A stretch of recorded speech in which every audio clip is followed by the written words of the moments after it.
de Mendelsohn-Dovsky. Bestas, homens e deuses. O enigma do rei do mundo.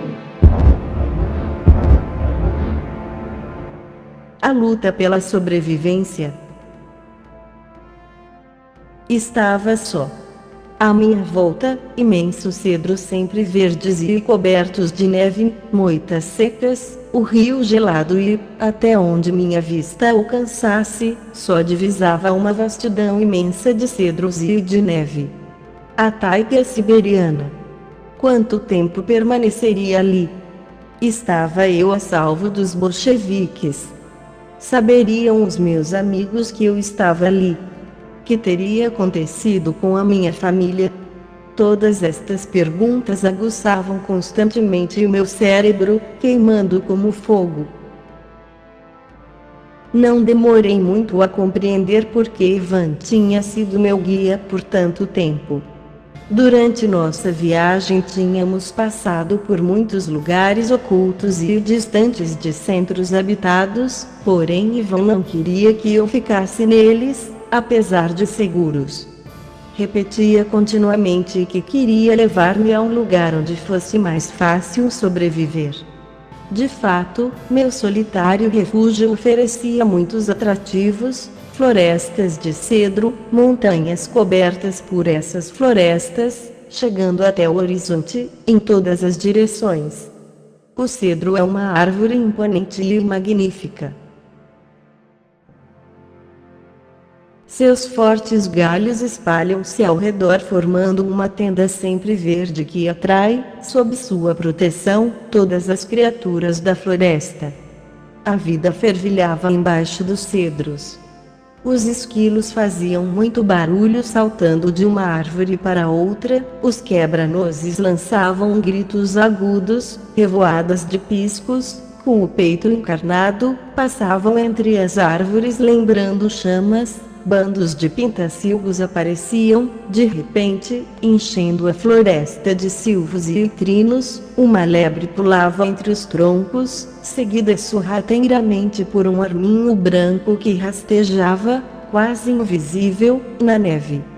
Eu ficava muito tempo esperando ver o ponto preto que sabia estar na extremidade de sua cauda.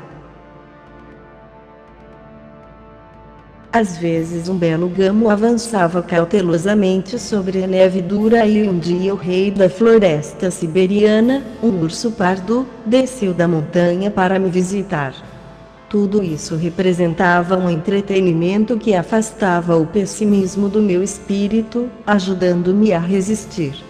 Gostava também, apesar da dificuldade, de escalar a montanha. Ela dominava a floresta e daquelas alturas eu conseguia alcançar com a vista a ribanceira avermelhada do lado oposto do Yenisei, que aparecia no horizonte. Daquele lado estavam os países, as cidades, os amigos e os inimigos. Eu acreditava conhecer a direção exata em que vivia minha família. Por isso iam levar-me até lá. Os dias iam passando e naquela imensa solidão comecei a sentir muitas saudades do meu companheiro. Apesar de ser o assassino de Gavronsky, ele tinha cuidado de mim como um pai. Sempre selava o meu cavalo, rachava a lenha e fazia o possível para me dar todo o conforto. Ele passara muitos invernos na mais completa solidão, acompanhado só pelos seus pensamentos, perante Deus e a natureza, conhecer o desespero da solidão, aprendendo como vencê-lo. Às vezes eu pensava que se tivesse que morrer naquele lugar, eu ia empregar minhas últimas energias para subir a montanha e poder olhar, antes de morrer, além daquele oceano de montes e florestas, a direção do lugar onde moravam os meus entes queridos. Passava a maior parte do dia caçando.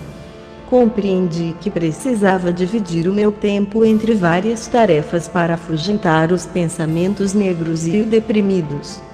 Geralmente, depois de tomar meu chá da manhã, andava pela floresta procurando tetrazes.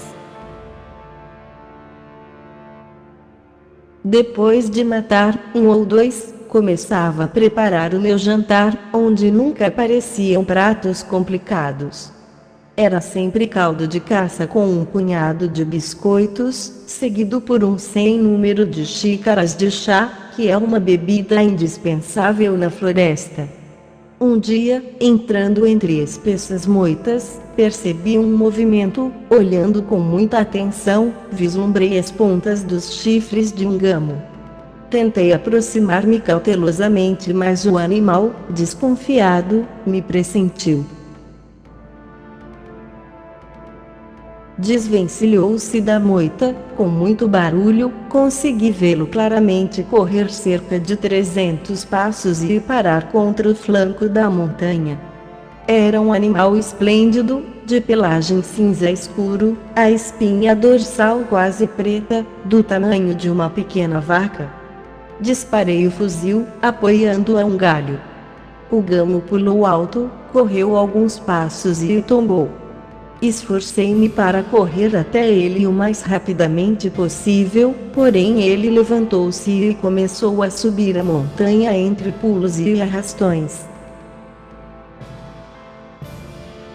Disparei uma segunda vez, e ele morreu.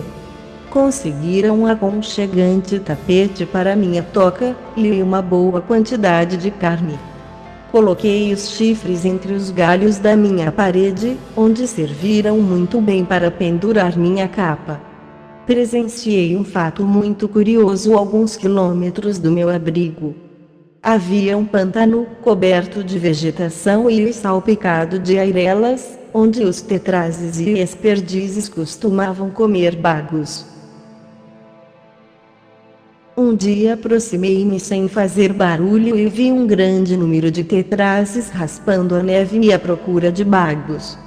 Estava apreciando o espetáculo quando, de repente, uma das aves surgiu no ar e as demais, assustadas, levantaram voo e fugiram. O tetra subiu no ar, em espiral, enquanto eu olhava estarrecido, e depois caiu de uma vez, morto. Aproximei-me, um arminho voraz pulou e foi esconder-se embaixo de um tronco de árvore caído. O pescoço da ave estava estraçalhado. Compreendi, então, que o arminho tinha atacado o tetraz e, sem largar sua presa, tinha sido levado para o alto pela ave, enquanto sugava seu sangue. Assim tinha provocado sua queda e sua morte. Fim do terceiro capítulo.